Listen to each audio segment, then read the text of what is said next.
We focus on grass-fed and pasture-raised and all of the buzzwords that we're aware of, organic. But then, I see a lot of people, they're eating in their car or they're eating while they're on Instagram. And so I think being mindful, putting down the phones, and really take your time with the meal. Most of my clients don't take enough time to eat. And I think that's a really important strategy to optimize digestion. On today's episode, I have Mike Mutzel from High Intensity Health on the show, who I'm sure you've heard of.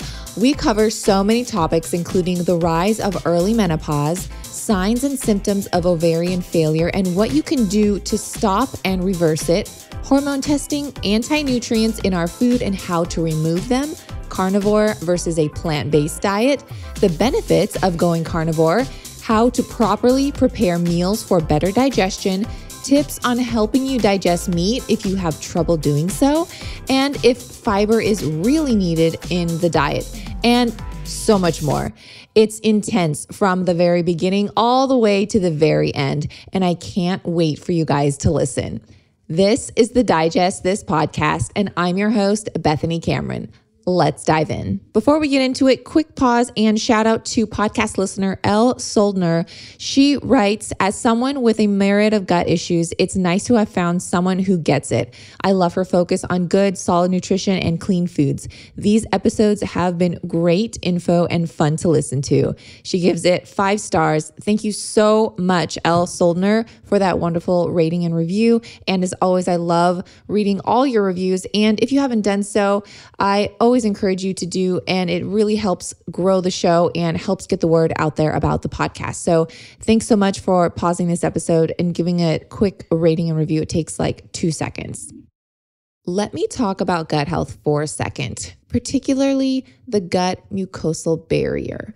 And every year, more and more people are developing gut issues. So why is our gut being so compromised so much? Why is what was designed to protect us from viruses being hit so hard these days and ultimately being suppressed, resulting in poor gut health? Well, our modern living impairs immunity at the mucosa. Each day, our bodies are bombarded by a host of disruptive things that weaken this line of defense. Air pollutants, pesticides in the food and water supply, medications, stress hormones, refined carbohydrates, processed food, and micronutrient deficiencies, among many other factors, disrupt the architecture and make the gut barrier more penetrable. This makes it easy for harmful particles to get inside, including viruses, bacteria, molds, allergens, and environmental toxins. But there's good news, you guys. Colostrum has been clinically shown to help guard against inflammation and everyday toxins and pollutants. There are over 5,000 published studies to date documenting the benefits of colostrum and its ability to optimize health at all stages of life. Colostrum intake has been linked to fewer respiratory tract and GI infections in children and adults, including recent studies showing it's 3 times more effective than the flu vaccine at preventing the flu. That's right. You heard me. Colostrum has been clinically shown to be 3 times more effective than the flu vaccine without any risk or harmful side effects. If you've been following me on Instagram, then you probably have seen me talk about Armra colostrum specifically. Armra colostrum is different. They use a proprietary cold chain biopotent technology that distills over 200 functional nutrients, guaranteeing the highest bioactive integrity and bioavailability. They also only extract and use the surplus colostrum from grass-fed, pasture-raised, happy cows that are no longer needing it to supply their young. So you know you're not taking away from animals that need it. Only the surplus colostrum is used, and Armra makes sure they are getting only the best from healthy USA cows from family farms. Armra has 3 flavors, orange, watermelon, and unflavored, which is my personal favorite because the unflavored has no natural flavors and just one single ingredient. It tastes creamy and kind of just delicious, in my opinion, just kind of like a milky, creamy goodness. And it's suitable for even those with dairy sensitivities because the casein is removed, which is the protein most people with a dairy allergy react to. And Armra has many dairy sensitive customers. And for those who do not have a true allergy, but rather have a dairy intolerance, the culprit is usually not the dairy itself, but rather the way that it is processed. All commercial dairy utilizes high heat and aggressive processing for pasteurization and sterilization. Unfortunately, this changes the structural shape of the proteins and destroys the omega fat molecules, rendering them unrecognizable to the body as a food. This is what triggers the immune system inappropriately, leading to intolerance symptoms like digestive complaints, rashes, and inflammation. However, Armra's innovative cold chain biopotent technology distills colostrum's 200 plus functional nutrients without the use of high temperatures, guaranteeing the highest bioactive integrity and bioavailability. As a result, Armra is actually anti-inflammatory and often well tolerated by customers who typically would have dairy intolerance otherwise. So, if you want to rebuild your whole body microbiome and strengthen your immune barriers along the mouth, sinuses, lungs, gut, urinary, and reproductive tract to block unwelcome particles for your strongest immune health, I highly recommend Armra Colostrum. Go to tryarmra.com and use code DIGEST to receive a special discount for my podcast listeners only.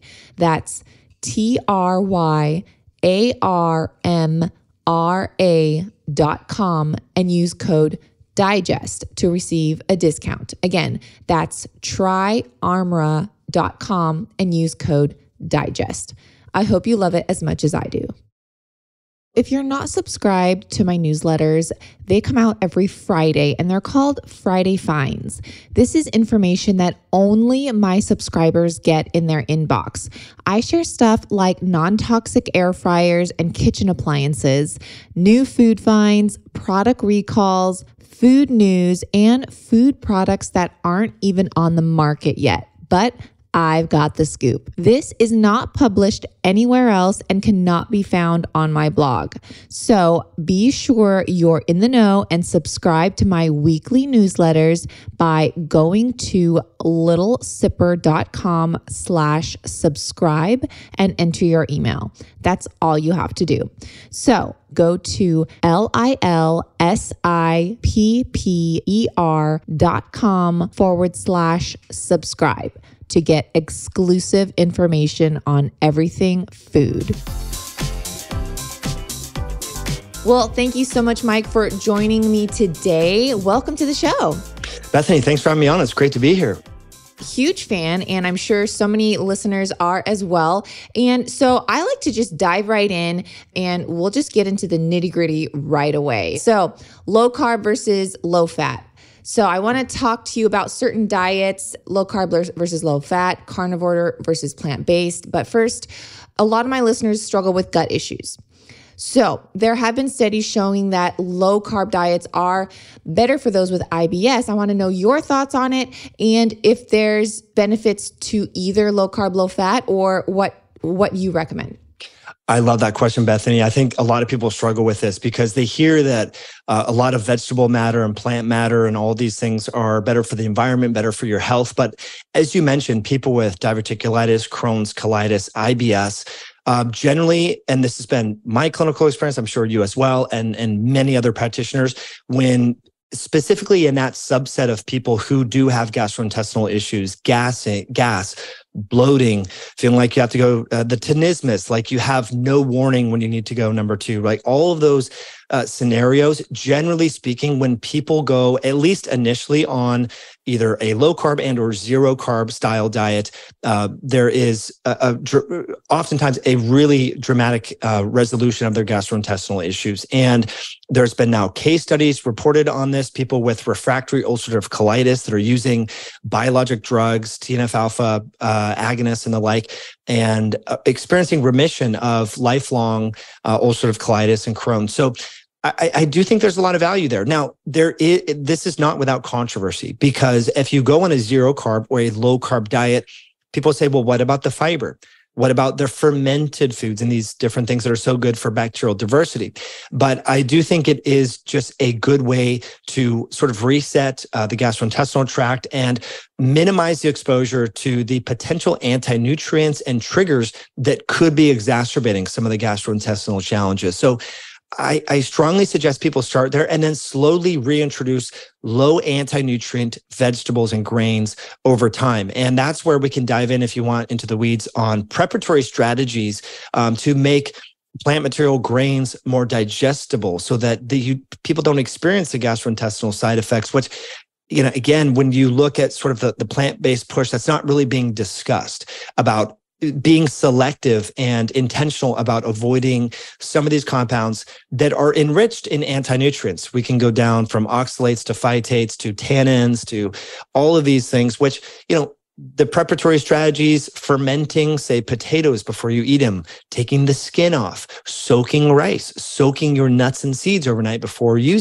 cooking with them or putting them in granola or what have you, a great strategy. But here's the thing that a lot of people and I know you have follow-up questions, but people are concerned that their LDL cholesterol will increase when they go on a low carb or zero carb diet. And that often does happen. But the thing that people also need to be aware of is we need to look at cardiovascular risk parameters beyond just LDL cholesterol. Look at, for example, the triglyceride reduction. The medical community for the last 15 years has really been focused on LDL cholesterol levels, but that is not the sine qua non of cardiovascular disease. We have, ApoB versus ApoA1, which we can dive into, but the lowering of triglycerides and the lowering of visceral fat also dramatically reduces the risk of cardiovascular disease. So, when people see their LDL cholesterol numbers increase when they transition to a low carb diet, it's helpful to have those talking points front of mind should your primary health provider say, hey, look, I know you've lost weight. I know you've reversed your Crohn's colitis, but your LDL cholesterol increased, so we might need to put you on a statin. So there's a lot of resources for people online and books and so forth that we can talk about. But yeah, well, and cholesterol too, I feel like there's such a misconception on cholesterol in general that if you have high cholesterol, it doesn't necessarily mean it's a bad thing. There's so many other factors you have to look into. And there are even like sub-cholesterol terminology, to my understanding, that it's not looking at just LDL cholesterol. There's sub-cholesterols, and that could be a whole topic and podcast in and of itself. But going back to a few things that you mentioned too, I know people are concerned, well, okay, if I take a lot of plant fibrous things out of my diet, don't I need fiber because of gut? Now, personally, I feel so much better when I follow a low fiber diet as well. And I don't have issues with constipation at all. So what are your thoughts on that, taking a lot of fiber out of your diet? It's a great question. I think there's a lot of fear about removing fiber from the diet, but generally, like you said, most people feel better and have less bloating and gas when they remove the fiber from the diet. So I think there's a lot of inter-individual variability here. Some people might experience better bowel movements when they have more fiber. Other people, myself included, and many of the folks that I've worked with over the years feel better when they remove it from the diet. And so the epidemiological studies, looking at just, the average population, looking at food frequency questionnaires, asking people, hey, how much fruits, vegetables, nuts, seeds, grains, legumes do people have? And this association between fiber consumption and a reduced prevalence of colorectal cancer does show up in the literature. But, it is important to recognize that these food frequency questionnaires are inherently inaccurate. And so I think, if you just look at your symptoms and your bowel movements, and there's nothing wrong with doing a 6-week elimination diet or a zero carb or low FODMAP diet and seeing how you feel. If your gastrointestinal tract responds favorably, if you're having more regular, consistent bowel movements, not blood in the stool, not having the tenesmus and mal-shaped stools, then I think it's suffice it to say that you should be okay on a low fiber diet. So I think it is important that people, sometimes we hear things for years and we believe it to be true. For example, in the late 1990s, we heard that you need to have 7 to 12 servings of healthy whole grains and avoid fat, right? So everyone believed that to be true. And some people that are in the baby boomer population still believe that. And so we need to sort of unlearn, or at least have an open mind about unlearning some of these things that we were taught to be true, because the human gastrointestinal tract is so much different compared to, say, apes and other primates, and especially ruminant animals and stuff, llamas, goats and horses and cows. And so we don't have the chambers in the different stomachs necessarily to be able to effectively break down all of this fiber very efficiently. And so I think it's important for people to recognize we are monogastric animals, and that's the physiology of our gastrointestinal tract as such. So having more of an omnivorous, wholesome diet generally supports gut health. Yeah, for sure. And like you said, there's nothing wrong with trying. If you're in a dire state and you're looking for answers and you just think, oh, fiber, I just can't take it out of what do you have to lose? Right? Like if it doesn't work, you go back to where you were. I mean, really. Exactly. So you also mentioned anti-nutrients, which I want to get into. So why not right now? So first of all, going back to basics, what are anti-nutrients and where are they found in foods? Yeah, great question, Bethany. So the anti-nutrients are going to be found primarily in grain products as well as vegetable material. We don't see a lot of anti-nutrients in fruits, although there is some tannins, for example, in grapes and such. But anti-nutrients are compounds that help prevent herbivory. So a simple way to think about it is tomatoes, raspberries, even your greens in a salad greens. I grow Mizuna, for example. It's in the brassica family. These things don't have claws and teeth. They can't get up and run away, right? Just like a rat might, or a raccoon, right? It has protective mechanisms that are more physically, like they can run, they can hide, they can scrape and stuff.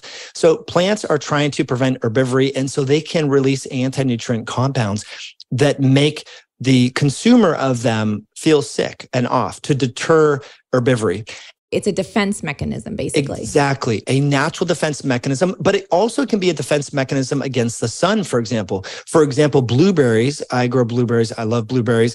One of the pigments in there, the anthocyanidins, help prevent some of the damage from the hot sun. And so it turns out that in that particular case, that would be characterized as a polyphenolic compound that actually has health benefits. But there's all these different compounds. And so the big ones that people need to look out for are phytates, lectins, and oxalates. And there's also tannins as well. So let's just start with tannins, because a lot of people are into almonds right now. There's almond milk, there's almond meal, there's almond flour.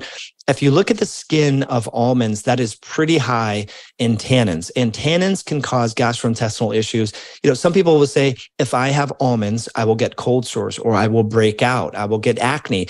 And a large part of that is due to the tannins within the skin of the almond. So a simple workaround there is to take your raw almonds, soak them in water overnight for 8 to 10 hours, and then peel the skin, and then use the almonds however you see fit, whether it's putting them in a dehydrator, putting a little coconut aminos, a little honey, and dehydrating them on 90 degrees or 110 degrees for 6 to 8 hours, and you have some great almonds you could take camping or hiking on vacation, right? Or making your own almond milk. This has been something I've been doing for a long time. It's a simple strategy you actually sprout the almonds as well. Well, all the nuts. So if you soak cashews, if you soak Brazil nuts, if you soak walnuts, all these things are much more digestible if you just soak them over water overnight. And you can help to reduce the tannins in there. And if we go down to the phytates, these are often found in grain products, in rice, in wheat, and so forth. And so You hear people say, well, I went to Europe or I went to Italy and I ate the bread and I felt just fine. But when I'm here, if I go to a restaurant and have pasta, I have to run to the bathroom or whatever.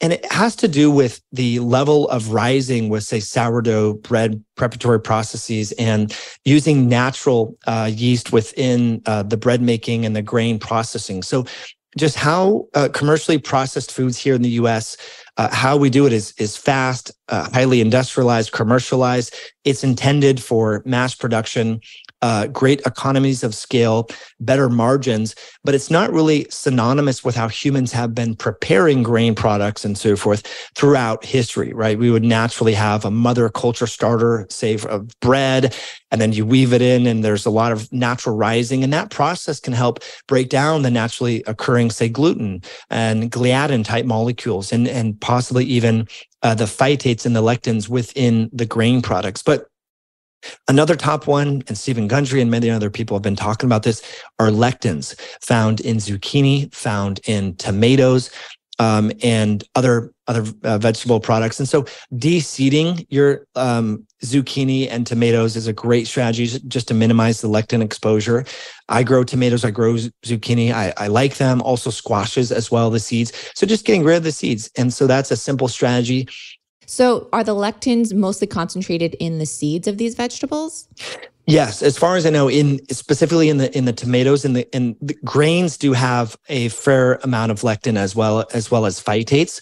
But yeah, so just the preparatory strategy, taking the extra time, and same with cucumbers too. A lot of people just chop the cucumber up, horizontally, perpendicular, and then just put on a salad or whatever. But taking that extra step to remove the seeds, say, from the cucumber. Even peppers as well. People just cut up peppers, put the seeds in there. So it's an extra 5 minutes in the cook time. But if that can help to minimize, some of the the gastrointestinal distress. And I'm not a huge fan of having these small seeds. I've worked with some clients over the years who were really big into chia seed smoothies. Several of them have developed diverticulitis and exactly. Had issues. And so that's where if you soak chia seeds, for example, that really helps to improve the digestibility. But de-seeding, again, zucchini, squashes, cucumbers, tomatoes, great idea. And then when it comes to grains or beans, soaking them overnight with a little lemon water. I'm sure you're familiar with Sally Follin's work and stuff, Nourishing Traditions, great book about how to prepare grains so that they're more digestible. And so that's something that, we've been doing for a very long time. I was introduced to that book in 2007. So, these are just, again, simple strategies so that people can, after they do, like you mentioned, like an elimination diet, 4 to 6 weeks, no fiber, cool down the gut, so to speak, and some of the inflammation that may be occurring, slowly reintroduce these foods, but be more intentional about the preparatory strategies.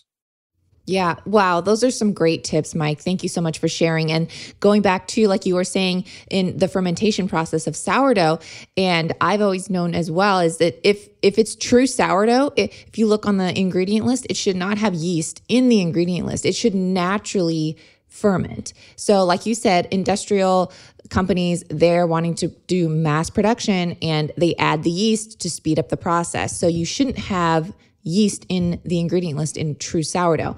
Now I know we went down this lane here, going back to my kind of initial question with the low carb versus low fat, and I also want to talk about the carnivore versus plant-based diet. And a lot of people, thankfully now, low fat is not a fad anymore, and the high fat diets are coming back, which is great. But again, there's still people. What would you say to someone thinking about a carnivore diet or a plant-based diet? Because we all know that plant-based diets is on the rise, but so is carnivore. So where do you stand on that? Yeah, I mean, I'm a little biased because I generally eat more of a carnivore style diet, especially during the winter months and kind of early spring, because the way that I think about this, Bethany, and just being really practical, if you're eating something regularly that doesn't grow within a 150-mile radius of where you live, you're not living in harmony with your environment. And I know that sounds a little woo-woo, but this is where we get into trouble.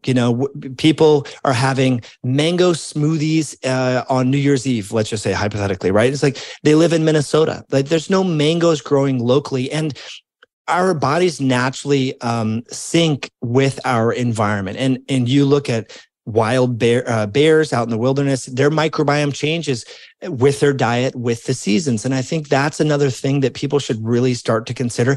And then it makes them a little bit, it's easier to eat healthier foods because you say, okay, well, what can I buy at the farmer's market right now? And you start to eat more locally and in season. So going back to the carnivore diet, I think the people that benefit most from going carnivore are people that have any metabolic issues. So obesity, diabetes type 2 specifically. Secondarily, and equally as important, anyone with allergies or autoimmunity generally really benefits from a carnivore style diet because they're minimizing their exposure to all of these anti-nutrients that we just sort of mentioned, the phytates, the oxalates, the tannins, and lectins, and so forth. So those people are generally the folks that respond most favorably to a carnivore style diet. The group that is a little bit less predictable is the people who are very athletic and very lean and free of metabolic health issues to begin with. Some of those folks, they might notice a little bit more sluggishness during their exercise sessions, at least initially when they go carnivore, because there is more of a reliance on fat oxidation as opposed to glucose oxidation.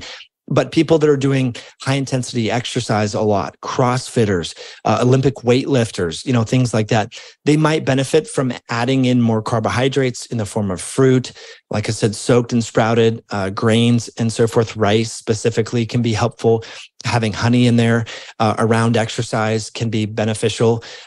Sweet potatoes, yams, as long as you're removing the skin. So just invest in a peeler. Peel your, there's a lot of oxalates in potatoes and also yams and sweet potatoes. So I grow potatoes. I love them, but we actually take the skin off and then ferment them for 2 to 3 days, then cook them. And they're way easier to digest and they taste a lot better. So again, to get to your question specifically, autoimmunity, obesity, type 2 diabetes responds most favorably to carnivore. Now, the problem that I see with the plant-based diet is most people go plant-based because they don't want to participate in the harm of animals, which I completely understand. I have 2 dogs. I love animals. I fully understand and appreciate that. But sometimes we sort of obfuscate or get confused with why we're going plant-based. Is it to protect the animals and to not be an active participant in animals dying for food? Or is it for our health issues? And so I think it's important for people just to logically disentangle those 2 different goals because they are in fact different goals. And if people really want to go plant-based because they feel very strongly about animal welfare and the like, I fully understand that. I would suggest that it's going to be a lot more work to properly prepare some of these compounds and food preparatory strategies. It's just going to take a lot more effort, and there's going to have to be supplementation. B12, folate, zinc, creatine, carnitine, iron are the big ones that people would need to consider if they really want to go plant-based for ethical reasons. So I think it's doable, and I think people have done it. I have friends that have been vegan for decades, and they feel great. They look good. They don't have health issues. But again, the level of intention and meal prep is just a lot. It's just a lot more. And so there's many ways to skin a cat, many ways to go about this. And if people want to go that route, that's totally fine. But I will say, as a general rule, I have found specifically menstruating women do good when they are do better physiologically and on their blood work when they're having red meat. You see their hematocrit, their hemoglobin. These are markers, and also ferritin and iron. These are markers related to oxygen transport and utilization. They are trending in the better direction, and don't have anemia issues, don't have exercise intolerance issues, and so forth. So I think that's an important thing to recognize. And when it comes to animal welfare, I don't eat commercial pork just because I know how pigs are treated. I've had pigs myself in the backyard, and we process them ourselves and gave them a really good life. I also don't eat personally commercial chicken. So I've just seen how those, if you want to minimize animal abuse, chickens, especially commercial chicken, from Tyson and these big companies, as well as pigs, are treated the most poorly. In contrast, a grass-fed cow that's grazing on pasture is processed on the ranch. It's a very quick process. There's not a lot of what's known as pre-slaughter stress. So if people are concerned about animal welfare, consider, again, avoiding chicken, avoiding pork, and just periodically having red meat from cattle is going to be the best way to go about that, especially if it's pasture raised, grass fed, and all that. The feedlot cattle, they feed them, as you've probably seen the viral video, Skittles and corn and all this stuff that is not good. So working with a local rancher who's doing the processing themselves, there's not a lot of pre-slaughter stress. These animals, live a good life and have one short bad day. So that's the way that I sort of mentally frame this for people. And I will say, just with the vegan clients that I've worked with over the years, I can just look at their labs and not know anything about their health history and see that they have been omitting red meat from the diet. You can just see it in the blood work. And these people report, I feel tired all the time. I feel like I go to the gym and I'm short of breath and so forth. And oftentimes their hematocrit is like 32%. For example, the Tour de France is coming up here. These bike racers, their hematocrit is like 49%. So you're like, this is a 20% delta in the ability to distribute oxygen throughout the blood. And so if you're not getting that heme iron, I think it is pretty challenging to actually feel good and have the energy to just to make a dent in the universe, throughout your life. And so I want people to feel good, to be good parents, to be good in their business and community. And so that's why I do encourage red meat periodically. You guys, I have my own supplement line. That's right. You heard correct. I now have my very own line of products called Bethany's Pantry. This line of products is under the Nuzest brand, which I already created my digestive support protein powder with. So what's the difference? Well, it's been in the works for a while, and as my mission to expand in helping others with their health goals and digestion, Nuzest has allowed me to formulate my own products under their company as a sister brand. Any and all of Bethany's Pantry products are created by me, Bethany. Every ingredient and sub-ingredient has been approved by me along with the origin of the ingredient.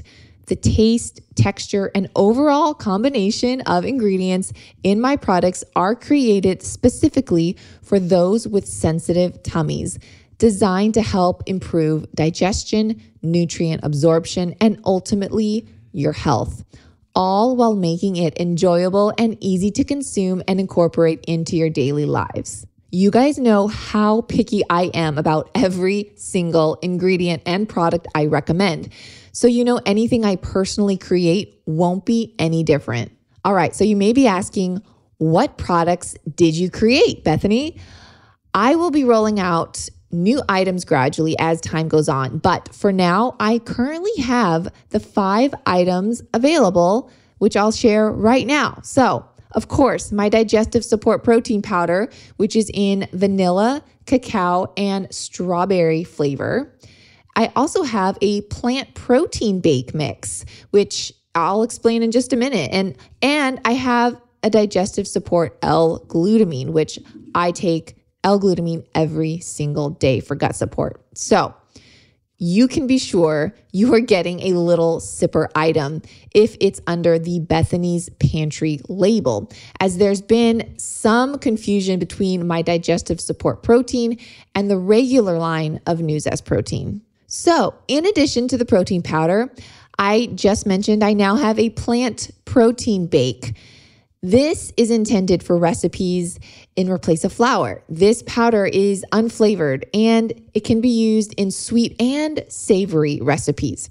You can also add it to smoothies for a sugar-free, high-protein, low-carb boost. This new plant protein bake is perfect for pancakes, brownies, cookies, even breading chicken or breading fish, thickening soups, making tortillas, tortilla chips, even cheesecakes, and so much more. Try the brownie recipe on the back of the package. You're gonna love it. My new plant protein bake is unflavored, very low carb. It's vegan, paleo, keto, high protein, sugar-free, gluten-free, grain-free, SIBO-friendly, easy to digest. I mean, what else could you ask for?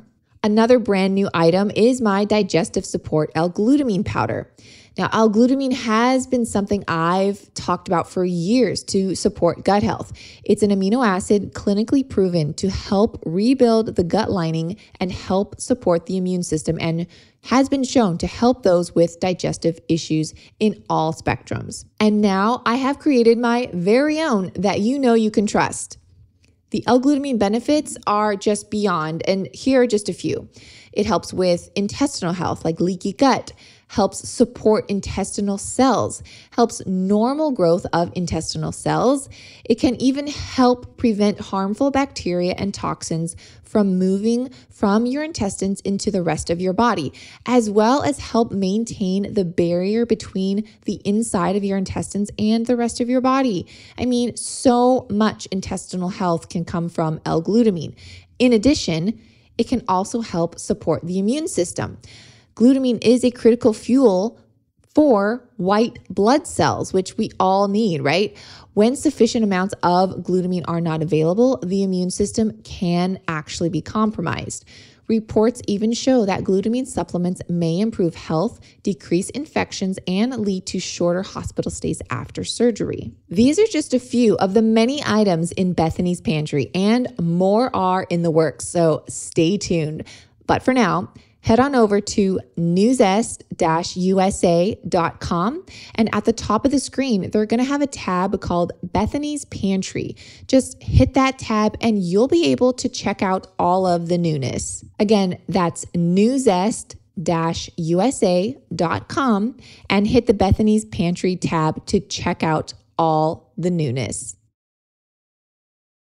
Yeah, there's so many good pointers here and a lot of things for people to think about of what you just said, Mike. Now, I did want to go back and do some follow-up questions here. So first of all, when you say commercial chicken, you don't have any commercial chicken. I don't eat pork personally, regardless of where it's at. It's just a personal choice. But also, where should one get their chicken? Because, I mean, would you say, there's different delivery services, right, that are just organic. Is that okay? Yeah, that's a good question. As long as it's chicken that's free to run on pasture. So here's the thing. So right, you can't see this, Bethany, but right behind me, I have about 25 chickens, right? Chickens love to fly around and move, and they're digging in the dirt, they're eating bugs and so forth. The problem when I say commercial chicken, we're talking about these are chickens that are basically raised in concrete warehouses. They never see sunlight. They never see dirt. They're totally enclosed and overcrowded and just fed junk, right? And so that's what we're trying to avoid, because I just don't think it's very healthy, right? You're eating what your animal ate. If you're eating the animal, right, you're eating essentially what they have been eating. And, a lot of chickens are fed soy and corn, and they never see the sun. And then there's a lot of pre-slaughter stress and so forth involved. So, looking at, there's, like you said, there's heritage chicken or pasture-raised chicken delivery services where the chickens are actually out eating bugs, moving their muscles, flying around, being chickens, right? I have no problem with that. But I will just say on a nutrition, speaking specifically on nutrition, if you look at the creatine content, which is really helpful for women, especially women that want to conceive, women that are pregnant, breastfeeding, creatine, it turns out, is involved in energy transport. And the growing placenta, growing baby really depends upon creatine. The brain utilizes creatine a lot. Creatine is a conditionally essential nutrient. And there's just not much creatine in chicken, not much iron, not much taurine. There's actually a lot of glycine. So chicken is great for like broth, take like a whole chicken, cook it in a slow cooker, take the meat off, and then let the bones go in there. So it is great for collagen, great for glycine, which has good attributes for hair, skin, nails, and all that. But from just a nutrition standpoint, you're getting a lot more bang for your buck with more red meat. Because if you think about a cow, they can weigh 700 pounds. You need a lot of muscle, a lot of structure to hold up that much mass, and they're moving around eating grass. So I just think on that level, that's why I steer. And plus, personally, I think the taste is better. And I've processed my own chickens before. can't get that smell out of my brain. The smell is olfaction is right next to like your hippocampus. And so I just can't get rid of that smell. So for me, I have chicken eggs a lot. There's a lot of great nutrition in the egg itself, choline and good cholesterol and all that. So that's what I think about. And then also I think about the fact that, humans throughout evolution didn't really eat a lot of chickens. For example, the amount of time that it takes, and again, this is probably getting off on a tangent, but I think it's quite interesting. The amount of time that it takes to process a chicken, first of all, you have to kill it, slit its neck or cut the head off, which sounds gross, right? Then you have to let it bleed out. Then you have to boil it, then pull the feathers and it's just so much work for the little amount of meat that you get. And so I just think humans, and I kind of go back, how I got into health, by the way, was through the whole paleo diet movement and Lauren Cordain. I was going to get my master's degree at Colorado State University. And so I just think about things through that lens. I think it would be much more time efficient, and it is, to put down, have your own. Every family has a cow. You process it once a year, feeds the family. It's almost the same amount of work, compared to the little amount of meat that you get from a chicken. So I think naturally we would leave the chickens to go roam and dig up stuff and move compost around and till the soil, get their eggs, and then we would use that very nitrogen-rich poop that chickens offer for our vegetables or grains that we're growing, fruit trees and whatnot, and then rely for the protein probably from a heavier animal, a ruminant like a cow. Yeah, and I even heard that a lot of processing plants bleach the chicken, which is, it's just, I can't even fathom eating bleached chicken. But apparently they do that in some facilities. Now, being devil's advocate here, when you say going on a carnivore diet, for those that maybe are not aware, it's basically just all protein, eggs, meat, no vegetables really. And so again, being devil's advocate, what about those people that are like, well, where are you going to get your nutrients? What about all the other vitamins and minerals and things like that? What would you say to those people? Yeah, that's a really good question. So if we're talking about micronutrients, you're not going to get any polyphenolic or antioxidant compounds from, say just eating carnivore, right? You're not going to get the polyphenols from blueberries or raspberries or grapes or some of those things. So I acknowledge that. I fully acknowledge that. It is a more extreme version. And Bethany, the reason why I think people do quite well on this is because they're so inflamed to begin with. And you're just minimizing that background inflammation by avoiding some of those anti-nutrients that are in the plants. And so this may not be something that people have to do forever. It's like decreasing all of the noise in the body, because most people generally are inflamed, have some sort of metabolic or insulin resistance going on. So a short-term carnivore diet, then reintroducing some of these more health-promoting foods, like you mentioned, having the polyphenolic-rich blueberries, raspberries, maybe some, grapes, oranges, apples, things like that. I think there's no harm therein. But if we want to compare, let's just pick some micronutrients. Let's talk about B12. Let's talk about zinc. Let's talk about magnesium. There's a lot of magnesium, potassium in say, avocados and bananas have a lot of potassium. But, if we think blueberries, think about the healthiest superfoods, they actually don't have very high levels of some of these vitamins that we're aiming for. It's very hard. You'd have to eat so much kale, for example, to get enough B vitamins, but have gas and bloating and indigestion, as a result of that. And the goitrogens in kale that can harm thyroid function. So I do think that it could be a little bit overrated, some of the micronutrients found within the vegetables, especially if they're not prepared properly. Let's take grains or wheat, for example. If you're not sprouting these things and then letting them rise and ferment naturally, like we talked about, some of those beneficial B vitamins that are found in the grains and whatnot are bound up to phytic acids. You're not going to absorb much of it anyway. And so this is where, again, it comes back to meal preparation. But to put a bow on it, I think going carnivore short term to decrease the inflammatory load and then be acutely aware of how your body responds to different foods that you're reintroducing slowly one at a time, especially if you have GI issues or autoimmunity. Yeah, those are great tips. And then what about for those that say, well, I eat meat, I have no problem eating like mentally eating it, but I just can't digest it. What would you say to those people that are having digestive issues? They want to eat it, but they can't. Would you go for ground meat versus just a slab of meat? Like what are your tips there? Great point. Well, digestion is so important. I think a lot of us don't really we focus on grass-fed and pasture-raised and all of the buzzwords that we're aware of, organic. But then, I see a lot of people, they're eating in their car or they're eating while they're on Instagram. And so I think first of all, starting and making sure that you're eating during a circadian aligned window. So our gastrointestinal tract, we think it's just sort of this repository for food, but from hydrochloric acid release and pancreatic lipase and bile, all of the enzymes and factors that you need to break down specifically protein and other nutrients, they tend to be, our gut releases these in a diurnal rhythm. So for example, if you're eating a steak at 10:30 at night and then going to bed at 11, right? That's not going to be a good thing. Most humans, our gastrointestinal tract is primed to receive food and process that food between 10 a.m. and 6 p.m., assuming people are not shift workers and having jet lag, right? So from a circadian rhythm standpoint, we should be having most of our calories during that time of the day.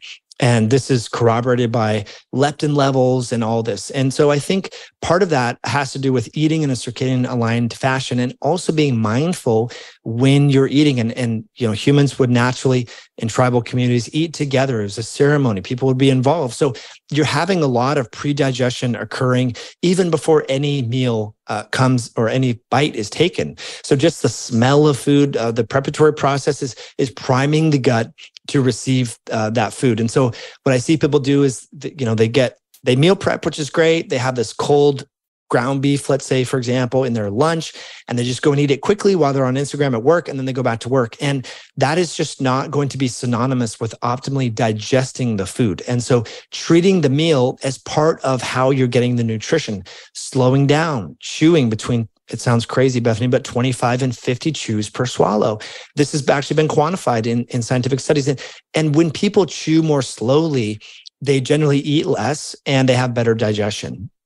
So the act of mastication or chewing helps release all this salivary enzymes and pancreatic enzymes and hydrochloric acid. So that's part of it. And that would be my qualm with, say, smoothies. People are just like, I'm going to grab a smoothie and then hit the road. They're slamming the smoothie in the cars. They listen to stress-based news or what have you. So, there is much more to digestion than just the macronutrients that you're eating. It's the prep and also being mindful, not being on the phone, taking some deep breaths before you eat the meal. And so I would wonder, those two things. If people have gone from, say, full vegan to full carnivore, there's going to be some adaptation. The body is always trying to maintain homeostasis and so forth. And so if we've always been eating plant matter and then we go to eating a ribeye, and that's all we're eating, there's going to be a little bit of adaptation that occurs there, but also making sure that you're eating during the daytime, not too close to bedtime, being mindful, putting down the phones, try to eat with your spouse, your children, significant other, friends, what have you, and really take your time with the meal. I think, most of my clients don't take enough time to eat. And I think that's a really important strategy to optimize digestion. Oh man, great tips, Mike. Yeah, a lot of people don't think of those particular things when they're eating. They think, okay, how can I meal prep? Yes, those are good tips, but the whole mindfulness and being in a relaxed state, it's really important even not to eat, after you have an argument or things like that. And my followers know I love my smoothies. I have one every single day, but what they don't know, and my husband can attest to this, it takes me at least an hour to eat a smoothie, and I make it thick. It's like soft serve. So I put, different things in there.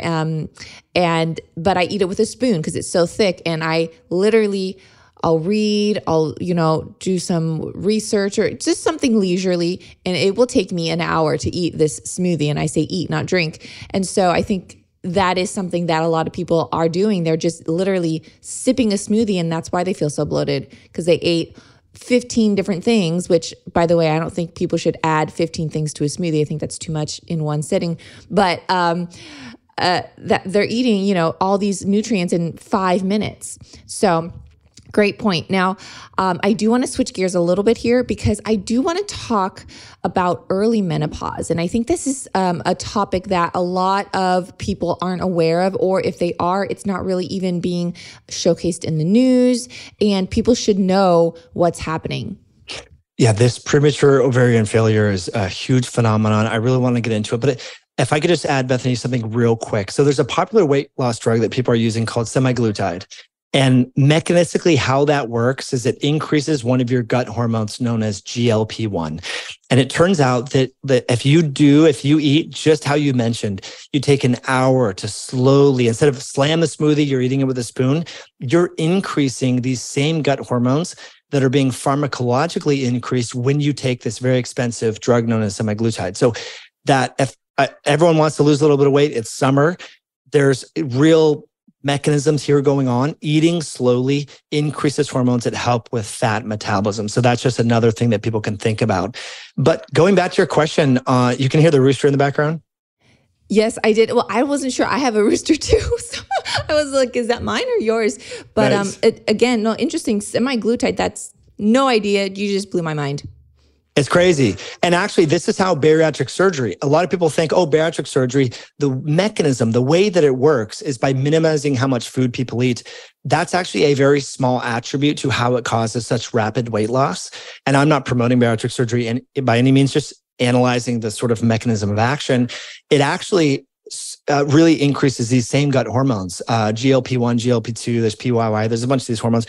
And so anyway, people can naturally sort of pharmacologically mimic the hormonal effect of bariatric surgery by just chewing their food, eating in a mindful state, doing some breath work. Like you said, if you have a stressful day, driving in your car and rush hour and getting home to eat, dinner, go for a little walk. Exercise increases these same hormones. Chewing your food, all that is beneficial. But yeah, this scary phenomenon that we're seeing known as premature ovarian failure in young people as young as like 17, I've seen in different reports. This is occurring and it's very scary. It's leading to infertility, leading to hormonal changes in young women.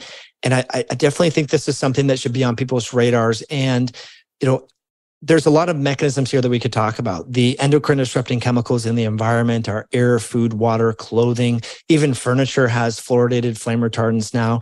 Cookware, using good old stainless steel cookware or a cast iron skillet, not throwing things in plastic in the microwave to reheat them, filtering the water, not putting water in plastic. I mean, all these things are very beneficial because it turns out that these endocrine disruptors, they function differently from hormones in our body. They bind to the same receptors, but they're not bound to the binding globulins, sex hormone binding globulin, albumin, that other hormones will bind to. So they can latch onto these receptors in just really picogram or even nanogram level dosages that you might get from just drinking, say, a Starbucks coffee that has plastic or microplastic on the interior portion that is coming in contact with what you're drinking. So that's a big part of it, the research shows, but also metabolic health. So underlying insulin resistance, and specifically in women, insulin resistance causes the ovaries to develop cysts there. And so there's a lot of women now have insulin resistance they don't even know about. They have some hormone issues. They go and get an ultrasound and they have cystic ovaries. And that can diminish ovarian reserve and lead to this premature ovarian failure that symptomatically presents itself as menopause, although it's not necessarily exactly menopause. One of the hormones that women can test is known as anti-Müllerian hormone. And when that is higher in a woman such as yourself or a woman in their 20s or 30s, that would suggest a high ovarian reserve. You have a lot of follicles that are ripe for being implanted by sperm and so forth and so forth. But as women get closer to menopause in their 40s, their AMH decreases, and that reflects a decreased ovarian reserve. And so you're seeing that now in women that are teenagers or in their early 20s.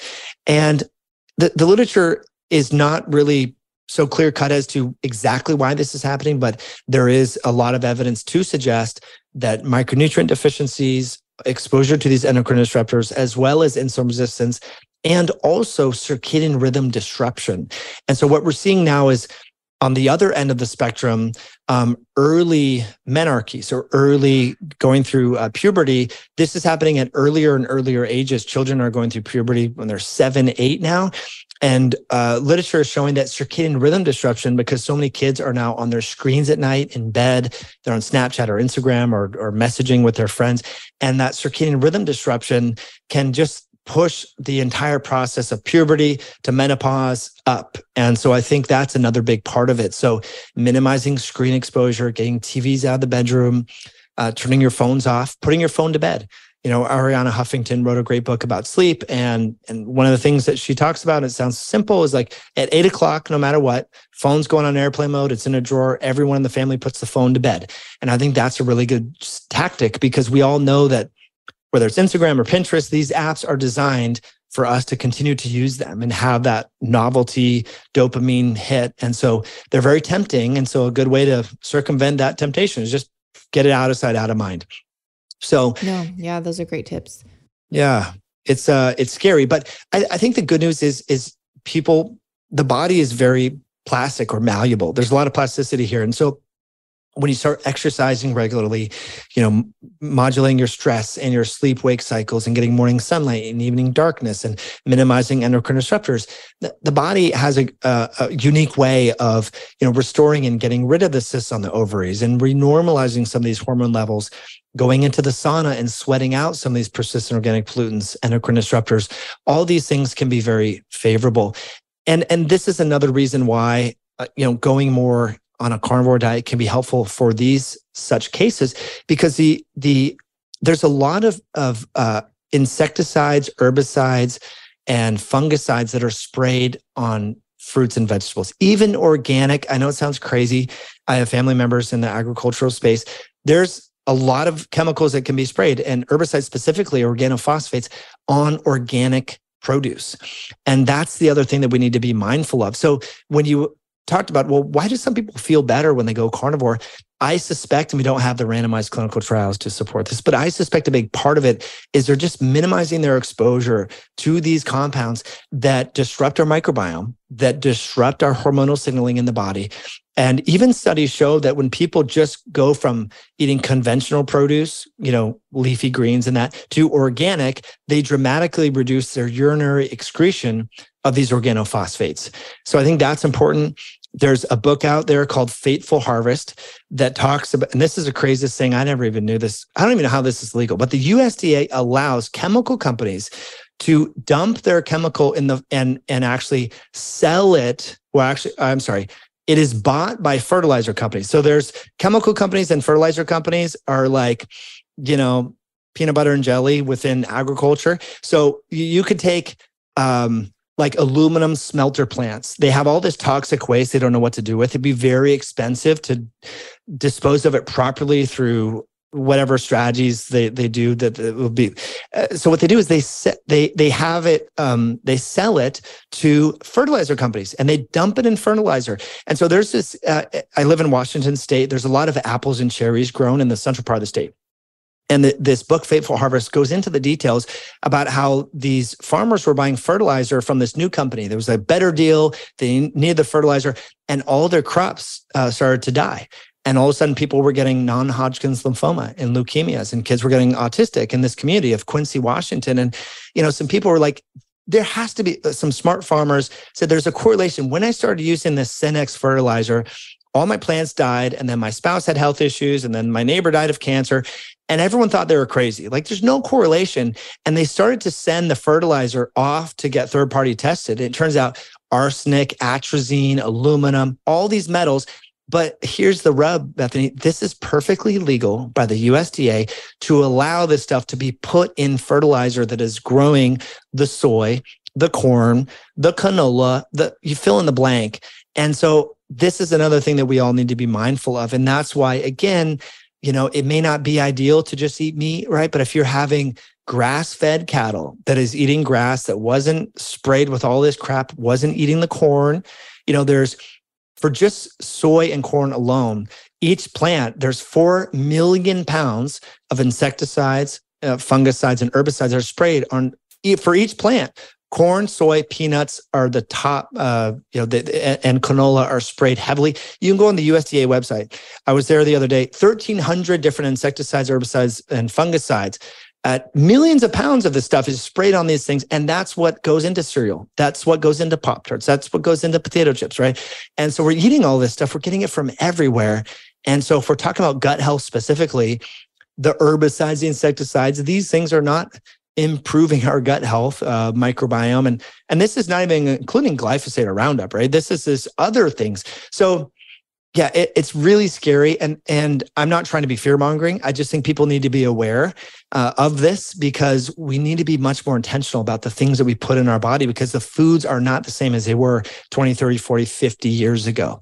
And so grow it yourself, support a local farmer that's practicing biodynamic farming techniques that doesn't rely upon these insecticides and fungicides and so forth, and try to not eat foods, specifically corn, wheat, soy, and also legumes, the peanuts.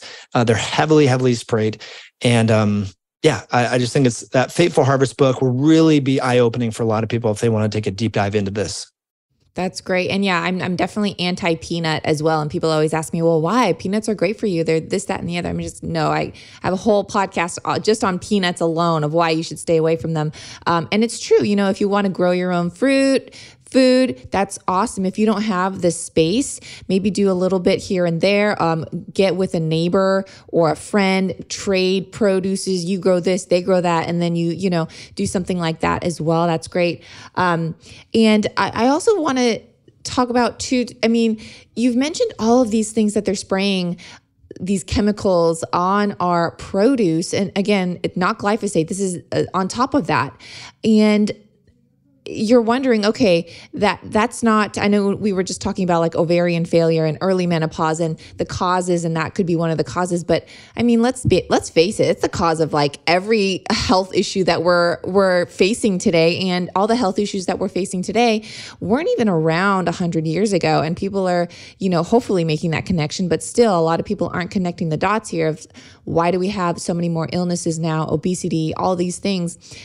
And it's the chemicals that we're really eating in our food. And again, like you said, you don't want to be fear-mongering, but knowledge is power. And the more educated you are, the better choices you can make for yourself and your family.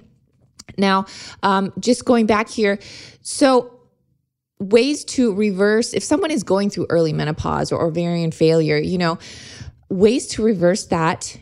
Again, if there are, like you said, saunas, but how are some ways that we can kind of reverse that? But also, more tips on how does one know if they're actually going through it? Yeah, this is a great question. So working with a hormone savvy doctor, and people can test their FSH, this is follicle stimulating hormone, LH, luteinizing hormone, and then look at the AMH, anti-Müllerian hormone. So those would be a really good start to see. And what happens is you start to see those levels start to go wacky, and AMH would start to decline. So that's what the literature really suggests as ways to sort of look at that and see. But again, the signs would be, people not having regular cycles. Cycles are every 2 months or every 3 months, and they're not on hormonal birth control, for example. Having hot flashes or menopause-like symptoms, those things. And then women can also test their hormone levels, look at progesterone. There's this test called the Dutch test, dried urinary testing for complete hormones. I'm sure you're familiar with this. They're outside of, they're in Wilsonville, Oregon. Mark Newman started the company. He's a friend of mine. Great test. And that can really look at the decline in progesterone. So the word progesterone is derived from progestation. And this is one of the first hormones that will decline as women's fertility declines as a result of ovarian failure and not enough healthy follicles. So those are the things that I would look at. And then also look at just regular blood sugar health. So look at fasting insulin, look at glucose, hemoglobin A1C, as well as triglycerides. These are all really good proxies to look at overall metabolic health. There's 3 liver enzymes that people should test every single time they go to the doctor. Sometimes doctors just look at 2 of the 3. They're known as the aminotransferase enzymes, ALT, AST, and specifically GGT is a really good marker for how much fat is being deposited in the liver. And as one gets more metabolically inflexible or metabolically sick, the liver starts to build up fat, as does the pancreas and the heart. You start to throw fat everywhere. And so when that fat buildup is occurring because of the underlying metabolic dysfunction, these liver enzymes start to increase. And it turns out, we talked about all these bad chemicals, but one marker to look at, do I need to maybe supplement with things that can help with detoxification, like N-acetylcysteine and glycine is very favorable for that.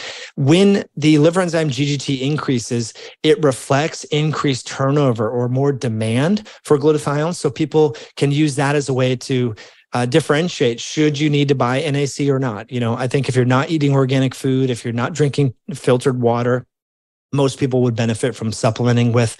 It's an amino acid that provides one of the essential building blocks for the body's primary detoxification, as well as antioxidant molecules known as glutathione. And so it depends upon cysteine. This is just a way to get it supplementally. This has been used in the medical community for Tylenol or acetaminophen toxicity for years. Someone tries to kill themselves, for example, swallows a bottle of Tylenol, go to the doctor, they're in acute liver failure. They will give intravenous NAC to help to prevent the liver from actually failing. And so you can take this supplementally. It's super affordable. Those are tactics. But again, the Dutch test for women, that's a great one. It's called the Dutch Plus. And then also looking at serum, FSH, LH, and AMH would be good markers. I think anyone trying to conceive and improve their fertility, to know where they're at, and to, again, sort of be more objective with their lifestyle change and see what is improving with time, with eating, during a confined window during the day, getting off screens, exercise, all that. Yeah. Wow. I mean, there's so many things to break down, and I appreciate you just sharing your knowledge. I have so many more questions to ask, but just for time's sake here, I think I'm just going to close it. But is there anything that you want to add? And also, where can people find you on social media? Sure, Bethany. Well, thanks again for having me on. I've been following you on Instagram for quite some time. And actually, my girlfriend was the one that was sharing your information with you. And that's how I checked my DMs, and you wanted to reach out to a podcast. So you're making a nice dent in the universe, which is great. My platform is High Intensity Health. That's my website. I have a YouTube channel where I'm really active, and we break down studies and talk about all these different things that you and I talked about today in greater depth, whether it's sauna, whether it's fasting, metabolic health, building muscle, burning fat, all that stuff. So again, it's High Intensity Health on YouTube. Awesome. Thank you so much, Mike. My pleasure. Thanks for listening to this episode of Digest This. If you enjoyed this episode, please leave a review in your podcast app to let us know.